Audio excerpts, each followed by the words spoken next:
أعوذ بالله من الشيطان الرجيم بسم الله الرحمن الرحيم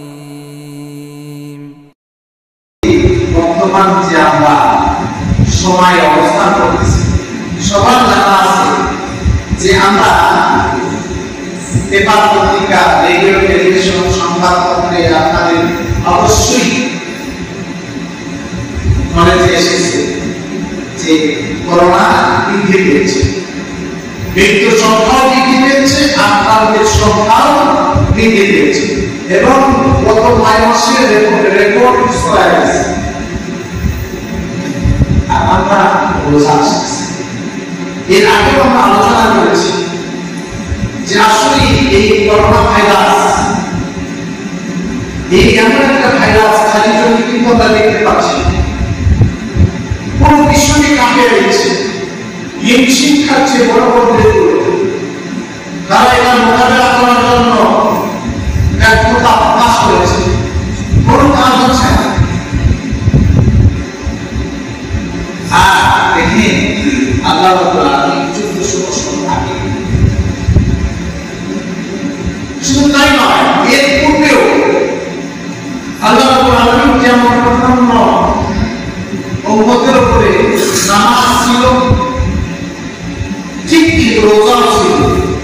গত সপ্তাহে আমরা ওই আয়াতটা ইয়া কুতিবা আলাইকুমুস সিয়াম কামা কুতিবা আলাল লাযিনা মিন ক্বাবলিকুম লাআল্লাকুম তাত্তাকুন, এই আয়াতকে কেন্দ্র করে আমরা দেখেছি যে আমাদের পূর্বপুরুষ যারা ছিলেন, আমাদের পূর্বে থেকে নিয়ে আমাদের নবী মুহাম্মদ রাসূলুল্লাহ সাল্লাল্লাহু আলাইহি সাল্লাম পর্যন্ত যত নবী রাসূল এসেছে, প্রত্যেক নবী এবং রাসূলের উম্মতের উপরে রোজা ফরজ ছিল।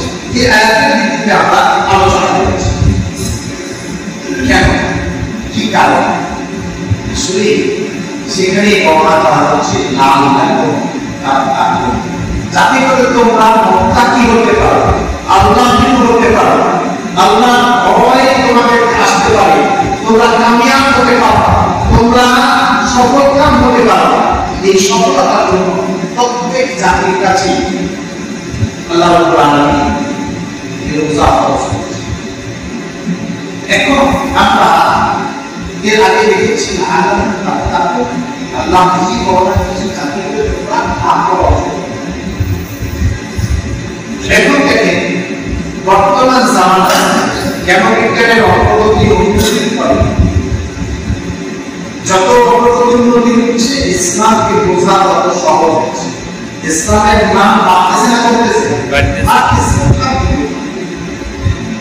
কারণ এখানে মানবজাতির সার্বিক কল্যাণ হচ্ছে। ইতিপূর্বে আমরা যে আলোচনা করেছি, আমরা ওযু নিয়ে আলোচনা করেছি, ওযুর ভিতরেও আমাদের সুস্থতার সাথে সম্পর্ক রয়েছে। আমরা যে ফ্রেশ হচ্ছি, ওযু করছি, আমাদের ভাইরাসগুলো আমাদের থেকে বিদায় নিচ্ছে। আর আজকে বিজ্ঞানীরা বলতেছে বেশি বেশি হাত ধরতে হবে, বেশি বেশি হাত ধরতে হবে। আমরা হাত কেন? হাতের সাথে অন্য প্রভাবগুলো আল্লাহ রাব্বুল আলামিন আমাদেরকে ফরজ করে দিয়েছে। আমরা 5 ওয়াক্ত নামাজের পূর্বে কি করি? ওযু করি। তাহলে এখানে আমাদের সুস্থতার সাথে সম্পর্ক রয়েছে, আলোচনা করেছে। তারপরে নামাজের বসা কথা হচ্ছে যে টাইমটাতে আমরা নামাজের জন্য যাচ্ছি মসজিদে, সেগুলো সবই থাকে বিজ্ঞান সম্পর্ক, সুস্থতার সাথে সম্পর্ক। আজকে আমরা দেখব আসলে এই রোজা এখানে আমাদেরকে ক্ষতি করে না, আমরা লাভবান হচ্ছি না, আমরা আমাদের সুস্থতা বেড়ে যাচ্ছে, আমাদের রোগ প্রতিরোধ ক্ষমতা স্ট্রং হচ্ছে। আল্লাহ রাব্বুল আলামিনের প্রত্যেকটা বিধান আসলে মানবজাতির কল্যাণের জন্য, কোনটাই ক্ষতিকারক নয়। সেজন্য বর্তমান জামানায় ওলামাগণ লাআল্লাকুম তাত্তাকুন এর অর্থ দিচ্ছে এভাবে যে যাতে করে তোমরা বেঁচে থাকতে পারো। বেঁচে থাকা অর্থ কোরআন থেকে বেঁচে থাকা থাকা এটাও কারণ রমজান মাস আপনারা দেখেছেন শয়তানকে কি করা হয়, আবদ্ধ করা হয়, শয়তানকে ছেড়ে দেওয়া হয়, বড় শয়তানগুলো ছেড়ে দেওয়া হয় মানুষদেরকে, মুমিনদেরকে, রোজাদারকে ধোঁকা যাতে না দিতে পারে সেজন্য আবদ্ধ নিবদ্ধ করা হয়। রাসূল সাল্লাল্লাহু আলাইহি ওয়াসাল্লামের হাদিস থেকে আলোচনা। এখন বর্তমান ওলামা তাকুনের অর্থ এখানে দিয়েছে যাতে করে বেঁচে থাকতে পারবে ধ্বংসাত্মক রোগ থেকে, যাতে করে তোমরা বেঁচে থাকতে পারবে যত প্রকার রোগ আছে তার মধ্যে একটা ভাইরাস, এই যে করোনা ভাইরাস আমরা আলোচনা করছি, বিশ্বব্যাপী আজকে প্রভাব হয়েছে, আজকে প্রত্যেক দেশেই বাড়তেছে। এটা সামান্য ব্যক্তি করে তাদের কাছে কোনো পথ নেই। এই জন্য অবশ্যই আমরা আমাদের সাবধানতা অবলম্বন করার জন্য দেশীয় যে নির্দেশগুলো আসছে সেগুলো তো পালন করবে, কিন্তু এগুলো আগে থেকে আমরা আসক্ত আমাদের জন্য আমরা খাওয়ার আগে হাত ধুচ্ছি না, খাওয়ার পরে হাত ধুই না, হ্যাঁ সেখানে হাত ধুচ্ছি, তারপরে আদতগুলো যেগুলো আছে সেগুলো কিন্তু আমরা হাত ধোয়ার ব্যবস্থা করছি, অন্য সময় তো আছে কোরআন তেলাওয়াতের সময় আগে বন্ধ করে দিচ্ছি। এমনি করে দেখা যাবে যে এই আপনারা শুধুমাত্র করতেছেন আপনি সার্বক্ষণিক এই পরিষ্কার পরিচ্ছন্নতা পবিত্রতার জন্য নিয়ত আল্লাহ আলামিনের কাছে। এখন দেখেন প্রায় তারা করোনা না আল্লাহ রোজা থাকতেছ, এই রোজা থাকার মাধ্যমে তোমরা এই সমস্ত ধ্বংসাত্মক রোগ থেকে, জীবাণু থেকে তোমরা নিরাপদ থাকবে, বেঁচে থাকবে। আবার যে আস-সাওমুর জুন্নাহ, রোজা হচ্ছে খাওয়া,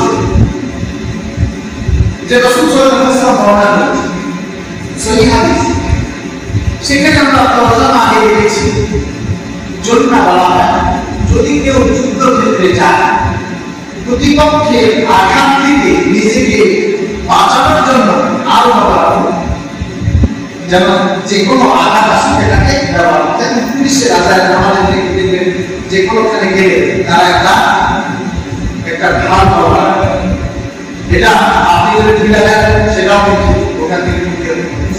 যদি কোনো কারণবশত অন্য কোনো আঘাত আসে সেগুলো মুক্তি হবে।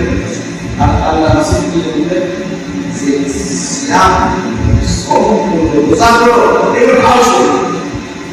এখন আগে তর্জমা করা হয়েছে, আমরা অনুবাদ দেখেছি রোজা খাওয়া শুরু মানে গুনাহ থেকে বাধা, গুনাহ থেকে এই রোজা বাধা। কারণ যখন সে রোজা থাকে তখন সে গুনাহ কাজ করতে পারে। আর বর্তমান জামানায় ওলামাগণ তর্জমা করতেছে না, এই রোজা খাওয়া শুরু মানে যে কোনো রোগ, যে কোনো রোগ থেকে আপনাকে বাঁচাতে পারে। সুবহানাল্লাহ, সেই হিসেবে খাওয়া শুরু করতে।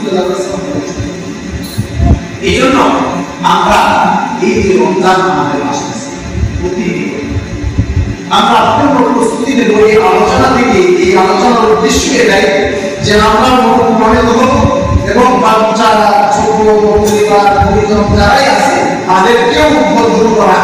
কারণ হলো আল্লাহ রাব্বুল আলামিন এই রোজা কিন্তু আমাদের প্রতি কারণের জন্য, আমাদের প্রতি আমরা দুর্বল হয়ে যাই, এই জন্য কিন্তু আল্লাহ রাব্বুল আলামিন এটা পছন্দ করেন। তাহলে আমরা যদি দেখি আল্লাহ রাব্বুল আলামিনের বাণী, আল্লাহ রাব্বুল আলামিন বর্ণনা করেছেন ওয়া আনতাসুরু খায়রুল লাকুম, আই সিয়ামুকুম খায়রুল লাকুম। আল্লাহ নিজেই বর্ণনা করেছেন যে তোমাদের রোজা তোমাদের কল্যাণকর। সুবহানাল্লাহ, কে বলেছেন? আল্লাহ বলেছেন। আল্লাহ বলেছেন রোজা তোমাদের কল্যাণ। তাহলে দেখেন আবার রাসূল সাল্লাল্লাহু আলাইহি ওয়াসাল্লামের একটা বাণী রয়েছে, যদিও হয়তো এই বাণীর ব্যাপারে বিরোধাও রয়েছে, তারপরেও বর্তমান জামানায় এটাকে গ্রহণযোগ্যতা লাভ করেছে। আল্লাহ রাসূল বলেছেন সুমু তাসির, তোমরা রোজা থাকো সুস্থ থাকো।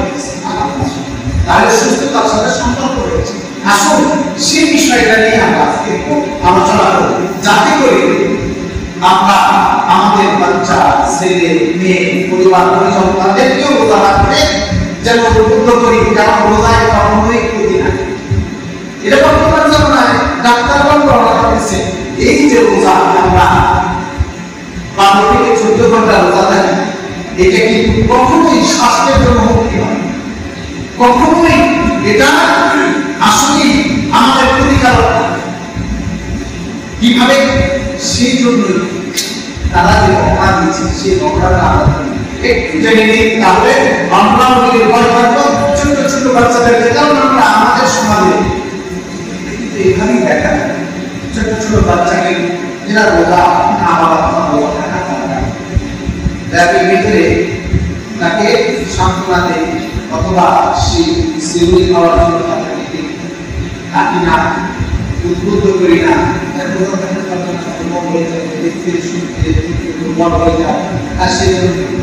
না। আমরা যদি বর্তমান ডাক্তারগণের আলোচনা শুনি যে রোজার ব্যাপারে, আজকে যদি আপনি যে কোনো ডাক্তারের পরামর্শ নেবেন, তারা কিন্তু অল্প করার এবং ফাস্টিং করার জন্য তারা কিন্তু উদ্বুদ্ধ করেছে। এবং আমরাও দেখেছি যে কোনো রোগ হলে ওই না খেয়ে থাকতে পারে, এটা কারণ খাওয়া ভিতরে আমরা যখন বেশি খেয়ে বসি তখন আমাদের জন্য এগুলো ক্ষতির কারণ হয়ে যায়। সেজন্যই আজকে আলোচনা। এখন দেখেন, আমরা যদি কোনো ব্যক্তির ক্ষতি না এবং কোনো সন্তানের ক্ষতি না হয়, তাহলে আমরা চাবো তারাও যেন রোজা থাকে। এবং ছোট বাচ্চারা তাদের রোজা ফরজ হয়, কিন্তু তারপর কেন উদ্বুদ্ধ করবো? উদ্বুদ্ধ করবো যখন সে বয়স হয়ে যাবে, তখন সে রোজা থাকার অভ্যাস হয়ে যাবে, তখন আর রোজা করবে। কারণ আসলে দিনের বেলায় আমরা 5 ঘন্টা করে খানা খেয়েছি, দিনের বেলায় 5 ঘন্টা করে খানা খেয়েছি, আর দিনের বেলায় আল্লাহ রাব্বুল আলামিন কি করবেন? ফামান শাহিদা মিনকুম শাহর ফালিয়াসুম। যে ব্যক্তি এই রমজান মাসে উপনীত হবে সে যেন অবশ্যই কি করে? রোজা রাখে। তাহলে এই রোজার দিন আল্লাহ রাব্বুল আলামিনের নির্দেশ। আর আমি দিনের বেলায় 5 ঘন্টা খেয়েছি, আমার সন্তানেরাও খেয়েছে, আমার সন্তানেরাও 5 ঘন্টা রোজার আগে খাওয়া দাওয়া করেছে। ধরে এই অভ্যাস হয়ে গেছে, যখন রোজা থাকবে রমজান মাসে তখন এই একবারও খেতে পারছি না দিনের বেলায়, এটা কষ্ট, অবশ্যই কষ্ট স্বীকার করতেই হবে। কিন্তু আল্লাহ নির্দেশ আছে, এই জন্য ছোট বাচ্চাকেও আগে ট্রেনিং দিতে অভ্যাস করে। এখন কেন সে কি দুর্বল হয়ে যাবে, সে অসুস্থ হয়ে যাবে? এখন আসুন তাহলে আমরা ডাক্তারের কথা একটু চিন্তা করি। তারা বর্ণনা করতেছে আমরা খাদ্য খাই, খানা খাই, আমাদের কিন্তু খানার ভিতরে আমাদের উপকারী। আমরা নিজে 11টা মাস খাদ্য খাচ্ছি, ডাক্তাররা বর্ণনা করতেছে আমাদের শরীরে কোষ বিভাজনের কাজ করতেছে আর শক্তি যোগান করতেছে। দুটা কাজ আছে। খাদ্যের ভিতরে আমাদের এমন একটা লিপিড রয়েছে যেটার নাম কোলেস্টেরল। প্রত্যেক খাদ্যের ভিতরে রয়েছে এই কোলেস্টেরল, প্রত্যেক খাদ্যের ভিতরে রয়েছে। কিন্তু এটা আমাদের একান্ত জরুরি, প্রয়োজন নেই, একান্ত জরুরি, দরকারি। কারণ আমরা যে বেড়ে উঠতেছি, আমাদের খাদ্যের দরকার আছে, আমরা যে পরিশ্রমের কাজ করতেছি, এটা আমাদের খাদ্যের প্রয়োজন আছে। হ্যাঁ, খাদ্যের প্রয়োজন আছে, আমরা খাবো, ঠিক আছে। তাহলে আল্লাহ রাব্বুল আলামিন যে বললেন ফামান শাহিদা মিনকুম শাহর ফালিয়াসুম, যে ব্যক্তি এই মাসে উপনীত হলো সে যেন খানা পরিবার ও অন্যান্য কাজগুলো যেগুলো নির্ধারিত আপনাদের জানা আছে, যে রোজার মানে রোজা তো এমন একটা জিনিস, মানে ফজর উদিত হওয়ার আগ থেকে একবারে সূর্য অস্ত যাওয়া পর্যন্ত অনাহার থেকে বিরত থাকা এবং স্ত্রী সহবাসিত বিরত থাকা, এটার নাম হচ্ছে রোজা। এর আংশিক ভালো কিছু আছে। এখন আল্লাহ কি বলেন? ফামান শাহিদা মিনকুম শাহর ফালিয়াসুম, যে ব্যক্তি এই মাসে উপনীত হয়ে গেল, পৌঁছে গেল, সে যেন অবশ্যই পানাহার ছেড়ে দেয়, খানা পিনা ছেড়ে দেয়। আচ্ছা, তাহলে আল্লাহ নির্দেশ দিয়েছেন, তাহলে কি আল্লাহ কি চান আমাদেরকে কষ্ট দেওয়ার জন্য? ভাই কথা বলে না, আল্লাহ কি কখনো আমাদের এই বান্দার কষ্ট চান? না।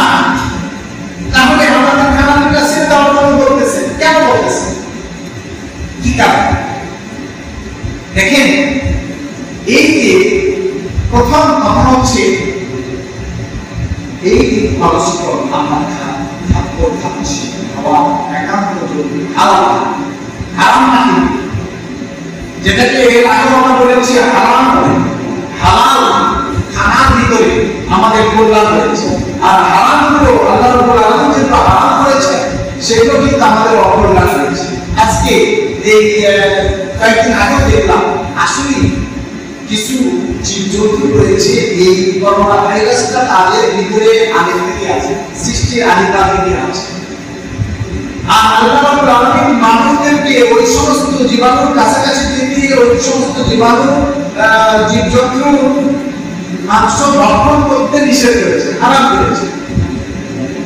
কেন হারাম করেছে এখন আসলে মানে পদে পদে আমরা বুঝতে পারতেছি, কারণ ওখানে ওই সমস্ত হারাম প্রাণীর কাছাকাছি যখন মানুষ গিয়েছে, তাদেরকে জবাই করেছে, গোস্ত খেয়েছে, অথবা জবাই করে নাই এমনি গোস্ত খেয়েছে, আর ওই ভাইরাসটা যখন মানুষের ভিতরে ট্রান্সফার হয়েছে, স্থানান্তরিত হয়েছে, তখন এই মানুষের ভিতরে তখন এটা এমন ভাবে এটা মানে বিস্তার লাভ করছে, মানুষ থেকে মানুষ এবং পুরো বিশ্ব ছায়া করেছে। আল্লাহ রাব্বুল আলামিন তাহারা করেছে। তাই আজকে পদে পদে আমরা বুঝতে পারছি ইসলাম আসলে আমাদের আল্লাহ রাব্বুল আলামিন আমাদের স্রষ্টা, তিনি আমাদের কল্যাণের জন্য এই সমস্ত জিনিস থেকে বিরত রাখার নির্দেশ দিয়েছেন। বাস আমরা মুসলিম, আমরা হালাল খানা খাই। আচ্ছা বলেন তো দেখি, আমি যদি এই হালাল খানাটা দিনের বেলায় খাই, নিষেধ আছে? নাই। রাতের বেলায় খাই, কোনো নিষেধ নাই। 24 ঘন্টার যে কোনো সময় আমি ঘুম থেকে উঠেও যদি খাই, নিষেধ নেই, খেতে পারি, হালাল খাই। 11টা মাস আমরা খেতে পারি, খাওয়ার জন্য আল্লাহ রাব্বুল আলামিন নির্দেশ দিয়েছেন, কুলু ওয়াশরাবু, খাও, পান করো, একবারে পরিতৃপ্তভাবে পান করো, আল্লাহ রাব্বুল আলামিনের নির্দেশ। এখন দেখেন, আমরা যখন 11টা মাস খাই, আচ্ছা বর্তমান আধুনিক বিজ্ঞান জানিয়ে দিচ্ছে আমাদের যে ওই যে কোলেস্টেরল, লিপিড প্রয়োজনীয় একান্ত জরুরি, কোষ বিভাজনে কাজ করবে আর শক্তি আমাদের যোগান দেবে, তাহলে খাদ্য আমাদেরকে খেতেই হবে, খাদ্য আমাদেরকে খেতেই হবে। আচ্ছা এখন বর্তমান আধুনিক বিজ্ঞান বর্ণনা করতেছে, রিসার্চ গবেষণা আসলে আমাদের কোষ বিভাজন বেড়ে ওঠার জন্য আর শক্তি যোগান দেওয়ার জন্য আমাদের যতটুকু লিপিড দরকার তা কিন্তু কয়েক রকমের ভিতরেই আমাদের রয়েছে। কয়েক রকম যদি আমরা খানা খাই যথেষ্ট, একদিনে শক্তি যোগান দেবে, আমার কোষ বিভাজনে কাজ করবে। আচ্ছা বলেন তো দেখি, আমরা যখন খাদ্য খাই রুচি সম্পন্ন, মুখে রুচি সম্পন্ন খাদ্য যদি হয়, মুখরোচক খাদ্য, তাহলে কি আমরা 2-3 লোকমা খেয়ে আর খাই না? পরিতৃপ্ত ভাবে খাই। আচ্ছা পরিতৃপ্ত ভাবে খাওয়া কি আমাদের জন্য অন্যায়? হালাল খাওয়া কিন্তু অন্যায় না, আমরা খাচ্ছি, মাশাআল্লাহ পরিতৃপ্ত ভাবে খাচ্ছি। আপনাদের কথা ভাববেন, আমার কথাই আমি যদি মানে সুন্দর খানা পাই, যদি দুপুরে খাই, তাহলে আসলে রাত্রে আর খাওয়া লাগে না, চলতে আলহামদুলিল্লাহ এরকম রুচি সম্পন্ন ছিল। এখন দেখেন 11টা মাস যদি আপনি ওই খানা পরিতৃপ্ত ভাবে খাইবেন, কোনো সমস্যা নেই। এখন এই পরিতৃপ্ত ভাবে খানার মধ্য দিয়ে বর্তমান ডাক্তাররা বর্ণনা করতেছে কি, যে দেখেন পরিতৃপ্ত ভাবে খানা খাবে না, একবারে কেউ এই পর্যন্ত মানে কি আর বলবেন, আসলে আছে। যাই হোক, এখন যে পরিচিতভাবে খানা খেলাম, অনেক বেশি খানা খেতে গেলাম, আমার দরকার কতটুকু ছিল? অল্প, 2 লোক না 3 লোক ভিতরে আমার প্রয়োজনীয়তা যেটা ছিল সেটা কিন্তু রয়েছে। এখন এর অতিরিক্ত আমরা খেলাম, কিন্তু এই অতিরিক্ত খাদ্য থেকে কোলেস্টেরল উৎপাদিত হবে তো হবে কি হবে না? অবশ্যই হবে। এখন এগুলো যাবে আমাদের শক্তির যতটুকু প্রয়োজন তা তো ব্যয় হয়ে যাচ্ছে।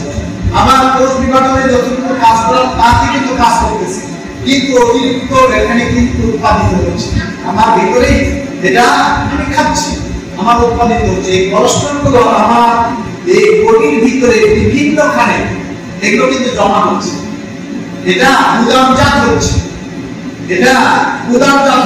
তাই ডাক্তাররা বর্ণনা করতেছে যে আপনি পরিচিতভাবে খানা খেয়েছেন, আপনার জন্য নিষেধ না, কিন্তু আপনার যে ওই কোলেস্টেরল জমা হচ্ছে, আজকে পাশে আমাদের মেডিকেল হাসপাতাল আছে, আপনার ডাক্তারকে জিজ্ঞাসা করুন, এবং ডাক্তারদের তথ্যই কিন্তু আমি এইগুলো পরিবেশন করছি।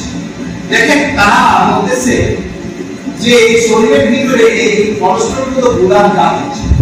যদি এই কোলেস্টেরল যেমন আমাদের একান্ত জরুরি, সেই কিন্তু আধিক্যের কারণে, বেশি পরিমাণ হওয়ার কারণে এটা কিন্তু আমাদের বিপদ টেনে নিয়ে আসে। তারাই বলে এখানে রক্ত উচ্চচাপ, যেটা হাই প্রেশার বলা, এটা কোলেস্টেরলের কারণে হয়ে যাচ্ছে। তারপরে এই যে হার্ট অ্যাটাক শুনেছেন, এটা কোলেস্টেরল আধিক্যের কারণে হয়েছে। আবার ব্রেন স্ট্রোক হচ্ছে কি হচ্ছে না, এটা কিন্তু এটা এমন অবস্থা যে আপনি যে কোনো মুহূর্তে এই কোলেস্টেরল বেশি হওয়ার কারণে এটা হয়ে থাকে, এবং যে কোনো মুহূর্তে আপনি এই অ্যাক্সিডেন্টের মুখোমুখি হবেন, আর তাই আপনি হয়তো মৃত্যুর কোলেও পড়বেন। তারাই বলে এটাকে কন্ট্রোল করতে হবে, এই জন্য কন্ট্রোল করতে হবে। আচ্ছা, আপনি যে 11টা মাস খেয়েছেন, রাতে খেয়েছেন, দিনে খেয়েছেন, আচ্ছা পরিচিতভাবে খেয়েছেন, এটা জমা যে হয়েছে, উৎপাদিত বেশি হয়েছে, এটা আল্লাহ রাব্বুল আলামিন জানেন কি জানেন না? অবশ্যই জানেন। আলা ইয়ালামু মান খালাক ওয়া হুয়াল লাতীফুল খাবীর। তিনি কি জানবেন না? তিনি আমাদের সৃষ্টি করেছেন, যিনি সৃষ্টি করেছেন তিনি তো জানবেন, তিনি অতীত ভবিষ্যৎ সব কিছু তিনি জানেন। সুবহানাল্লাহ। আচ্ছা, তাই এই বান্দারা পরিচিতভাবে খাবে 11টা মাস, আর 11টা মাস খাওয়ার কারণে ওই যে বেশি পরিমাণ উৎপাদিত কোলেস্টেরল যে আপনার ভিতরে জমা হয়েছে, এই জমাগুলো খরচ করার জন্য আল্লাহ রাব্বুল আলামিন বর্ণনা করতেছেন, আমার শাহিদা মিনকুম শাহর ফালিয়াসুম, যে ব্যক্তি এই রমজান মাসে উপনীত হয়ে যাবে সে যেন পানাহার থেকে বিরত থাকে। এটা ছেড়ে দেয়, কারণ আল্লাহ নির্দেশ। কারণ এই যে 11টা মাস আপনি পরিচিতভাবে খেয়েছেন, যত কোলেস্টেরল আপনি জমা হয়েছে সবগুলো নিয়ন্ত্রণের জন্য এই একটা মাসই কিন্তু যথেষ্ট। কারণ বর্তমান আধুনিক বিজ্ঞান জানিয়ে দিচ্ছে, যে 10 দিন খাওয়ার পরে, অতিরিক্ত খাওয়ার পরে যে আপনার কোলেস্টেরল জমা হচ্ছে, একদিন যদি রোজা রাখতে পারেন তাহলে 10 দিনটা মেকআপ হয়ে যায়। দেখেন তাহলে আমরা কতদিন রোজা রাখতেছি? কমপক্ষে একটা মাস রোজা রাখতেছি। আবার যদি কেউ চায় অন্য মাসে, যেমন এই মাসের কথা আমরা বলেছি, রাসূল সাল্লাল্লাহু আলাইহি ওয়াসাল্লাম বেশি বেশি রোজা রেখেছেন, তাহলে যদি আমরা এখনো রোজা রাখতে পারি প্রস্তুতি হিসেবে রমজানের, আর যদি নাই পারি তারপরও এক দিনে যদি 10 দিনের ওই লিপিড গুলো, ওই কোলেস্টেরল গুলো, ওই বিষাক্ত পদার্থ গুলো নিষ্কাশন হতে পারে, মুক্ত হতে পারে, তাহলে কতদিনের আপনার এই কোলেস্টেরল মুক্ত হয়ে যাবেন? দিনে দিনে 10 গুণ 300 দিন। আবার সাথে সাথে আগে এবং পিছনে রাসূল সাল্লাল্লাহু আলাইহি ওয়াসাল্লামের আদর্শ রয়েছে কিছু, দেখবেন যে 1 বছর, পুরো 1 বছর যেন সুবহানাল্লাহ সুবহানাল্লাহ আপনি পূর্ণ মুক্ত হয়ে গেছেন। এই জন্য দেখেন আপনারা দেখবেন বিভিন্ন চ্যানেলে দেখেন অথবা ইউটিউবে দেখেন, এই যে ডাক্তার জাহাঙ্গীর কবি, দেখেন উনি কিন্তু এই যে মানে ডায়াবেটিস নিয়ন্ত্রণের জন্য একটা উপদেশ দিচ্ছেন, যেটা রোজা রাখা। তো রোজা রাখবে, তাহলে কিন্তু এটা কন্ট্রোল হবে। আর ডাক্তার, পুরো ডাক্তার একমত হয়েছে যে রোজার মাধ্যমে যে কোলেস্টেরলগুলো কন্ট্রোল হয়, এটা কিন্তু জরুরি নেই, কোনো ওষুধ দিয়ে এটা এর মতো হতে পারবে না, কিন্তু এটা আল্লাহ রাব্বুল আলামিনের মানে চিকিৎসা। 11 মাস খাওয়া, অতিরিক্ত খাওয়া, আর তুমি যদি সুস্থ থাকো তাহলে তুমি একটা মাস রোজা রাখবে। তাহলে আমরা এখান থেকে কি পেলাম? এখান থেকে পেলাম যে রোজায় ক্ষতি নাই। আর আল্লাহ রাব্বুল আলামিন যেহেতু বলেছেন ওয়া তাসুমু খায়রুল লাকুম, আই সিয়ামুকুম খায়রুল লাকুম, তোমাদের রোজা তোমাদের কল্যাণ। অতএব যেহেতু রোজায় কল্যাণ আসবে, আমাদের সুস্থতা আসবে আমাদের, তাহলে আমরা যদি এখন থেকে প্রস্তুতি নিই, অথবা রমজান মাসে বাচ্চা ছোট ছোট বাচ্চাদেরকে ট্রেনিং দেওয়া রোজা থাকা, কি তার কোনো ক্ষতি হবে? কোনো ক্ষতি হবে না। দেখেন আসলে তারা আরো বর্ণনা করতেছে, আচ্ছা এই যে আমাদের কোলেস্টেরল গুলো বিভিন্ন খানে গুদামজাত হয়েছে, জমা হয়েছে, আটকা পড়েছে, আচ্ছা বলেন তো দেখি, তারা বর্ণনা করতেছে এই কোলেস্টেরল গুলো মানে শেষ হওয়ার জন্য দেখেন এটা মানে কতদিন সময় লাগবে? এই জমানো গুদামজাত কোলেস্টেরল গুলো যেগুলো আছে এগুলো মানে মুক্ত হতে কতদিন লাগবে? এখন দেখেন তারাই বর্ণনা করতেছে যে একটা মানুষ যদি সে রাগবশত, রাগী মানুষ দুনিয়াতে আছে কি নাই? কি ভাই কথা কন না কেন? আছে না? অনেক রাগী মানুষ আছে, এত রাগী মানুষ আছে কল্পনা করা যায় না। যাই হোক, এরকম রাগী মানুষ আছে নিজের ওয়াইফের উপর রাগ বেড়ে কিছু খাবো বলে যাবো, না খাই বলে যাবো, আছে কি না? বাবার উপর রাগ বেড়েও অনেক মানুষ কিন্তু আছে। আবার অন্য কারো উপরে বাবা মা যে করছেন না আমি নাই, জীবনটাই শেষ করে দেব, এই জীবনটাই শেষ করে দেব। এখন এই জন্য খাবে, খাদ্যও খাচ্ছে না, পানিও খাচ্ছে না। আচ্ছা বলেন তো দেখি, এই ব্যক্তি এগুলি কি একদিন দুদিন পরে মারা যাবে? না, একদিন দুদিন না, ডাক্তাররা বর্ণনা করতেছে 1 সপ্তাহ 2 সপ্তাহ মধ্যে সে মারা যাবে, যদি সে সুস্থ ব্যক্তি হয়ে থাকে। আর রাগী ব্যক্তি খাবেই না, পানিও খাচ্ছে না, শুয়ে শুয়ে আছে, যা জীবনটাই শেষ করে না খাই মরতে পারে। ডাক্তাররা বর্ণনা করতেছে এই ব্যক্তিটা কমপক্ষে 1 মাস দীর্ঘ যদি খানা পিনা পানাহার ছেড়ে দেয়, সে 1 মাস আগে সে মারা যাবে না। সুবহানাল্লাহ, সুবহানাল্লাহ। আর ঊর্ধ্বে 3 মাস পর্যন্ত সে বেঁচে থাকতে পারতেছে, কিন্তু তার ওই নড়াচড়ার উপরে সে কোনো শক্তি ব্যয় করতেছে কিনা, এনার্জিটা ব্যয় করতেছে কিনা, হাঁটাচলা করতেছে। যদি শুয়ে শুয়ে থাকে আর যদি সে সুস্থ ব্যক্তি হয়ে থাকে, তাহলে 3 মাস আগে সে মারা যাবে। আচ্ছা বলেন তো দেখি, আল্লাহ রাব্বুল আলামিন আমাদেরকে কতটুকু সময় না খেয়ে থাকতে বলেছেন? না, 1 মাস। দেখেন মাত্র 12 থেকে 14 ঘন্টা, তারপরে আপনি পরিতৃপ্ত ভাবে খেতে পারবেন, কোনো সমস্যা নেই। তাহলে 12 থেকে 14 ঘন্টা এই কন্টিনিউ যদি এইভাবে আপনি রোজা রাখেন, তাহলে এই 14 ঘন্টায় কখনোই কোনো ক্রমেই কোনো অবস্থাতেই কোন বান্দার জন্য ক্ষতির কারণ না। সুবহানাল্লাহ, কারণ এটা ওটা ভয়প্রাপ্ত হবে। যেমন করে আপনি খাদ্য খেয়েছেন, এই যে খাদ্যের মাধ্যমে এটাকে আবার তরল হয়েছে, আবার লিপিড যে কোলেস্টেরল গুলো জমা হয়েছে, আবার আপনি যখন না খাচ্ছেন প্রয়োজন আপনার শক্তি ব্যয় করতেছে, নড়াচড়া করতেছে, কোষ বিভাজনে আপনার প্রয়োজনীয়তা দেখা দিয়েছে, তখন ওই সমস্ত ওই যে কোলেস্টেরল গুলো জমা হয়ে আছে ওখান থেকে ক্ষয়প্রাপ্ত হয়। ক্ষয়প্রাপ্ত হতে হতে যদি একটু ধারাবাহিকতা এসে যায়, দেখবেন যে প্রথম কয়েকটা রোজা একটু কষ্ট হয়, পরে কিন্তু স্বাভাবিক অবস্থায় ফিরে আসে। কারণ ওখানে ক্ষয়প্রাপ্ত হওয়াটা একটা যদি আপনার মেশিন চালুর মতো হয়ে যায়, আর আপনার কোনো অসুবিধা হয়। এই জন্য ভাই, তাহলে আল্লাহ রাব্বুল আলামিন দেখেন মাত্র 12 থেকে 14 ঘন্টা না খেয়ে থাকার জন্য বলেছেন, আর এটাই আপনার শারীরিক সুস্থতা নিয়ে আসে। আর রাসূল সাল্লাল্লাহু আলাইহি ওয়াসাল্লাম সেই জন্যই বলেছেন যে সুমু তাসিহু, তোমরা রোজা থাকো সুস্থ থাকো। আজকে আমাদের এই আলোচনা থেকে এতটুকু আমি আপনাদেরকে অনুরোধ করব, এই রোজায় কি ক্ষতি হয়? কি ভাই কি বুঝলেন? রোজায় কি স্বাস্থ্যের জন্য ক্ষতি আছে? না। তাহলে আমি আমার সন্তানকে এখন থেকে নিয়ত করাতে পারি কি যে হ্যাঁ রোজা রাখার অভ্যাস করো, পারি কি পারি না ভাই? কারণ একটা রমজান মাস আসতেছে, যদি আমি তাদেরকে রমজান মাসে একটু এখন থেকে নিয়াতটা একটু করে নেই, তাহলে কিন্তু আমি লাভবান হব। দেখেন আমাদের এই উম্মতের জন্য সুবহানাল্লাহ অনেক অনেক বৈশিষ্ট্য, যা আমি পরবর্তীতে ইনশাআল্লাহ এই উম্মতের জন্য বিশেষ বিশেষ বৈশিষ্ট্য অন্য কোনো উম্মতকে দেওয়া হয়।